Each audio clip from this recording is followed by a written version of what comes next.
वर्ष 2001 में लाल किले के परिसर में आयोजित एक दलित संगम रैली का मैं उल्लेख करना चाहूंगा। उस समय अनुसूचित जाति मोर्चा का राष्ट्रीय अध्यक्ष था।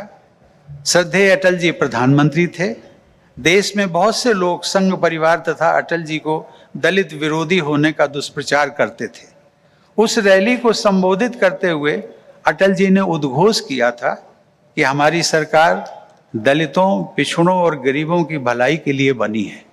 हमारी सरकार मनुस्मृति के आधार पर नहीं बल्कि भीम स्मृति के आधार पर काम करेगी। भीम स्मृति अर्थात भारत का संविधान। उन्होंने यह भी कहा था कि हम भीमवादी हैं अर्थात अंबेडकरवादी। मैंने अटल जी के उद्बोधन की कुछ बातों को आपके साथ साझा किया।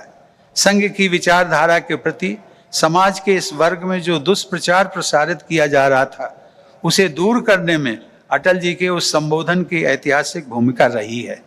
संघ वस्तुतः सामाजिक एकता और सुधार का प्रबल पक्षधर रहा है और इस दिशा में सदैव सक्रिय भी रहा है। पिछले कुछ वर्षों से मैं अपनी आत्मकथा लिखने का प्रयास कर रहा हूँ, जिसे मैं हाल ही में संपन्न कर पाया हूँ। उसे मैंने Triumph of the Indian Republic, मैं फिर रिपीट करता हूँ, Triumph of the Indian Republic, my journey and my struggles, ये मैंने उसका नाम दिया है।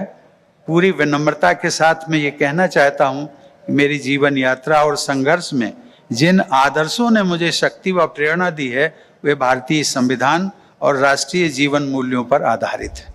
मेरी जीवन यात्रा में स्वयं सेवकों के साथ जुड़ाव तथा घनिष्ठता से मेरे जीवन मूल्यों के कैसे दृढ़ता मिली, इनसे जुड़े प्रसंग भी मैंने अपनी आत्मकथा में शामिल किए हैं।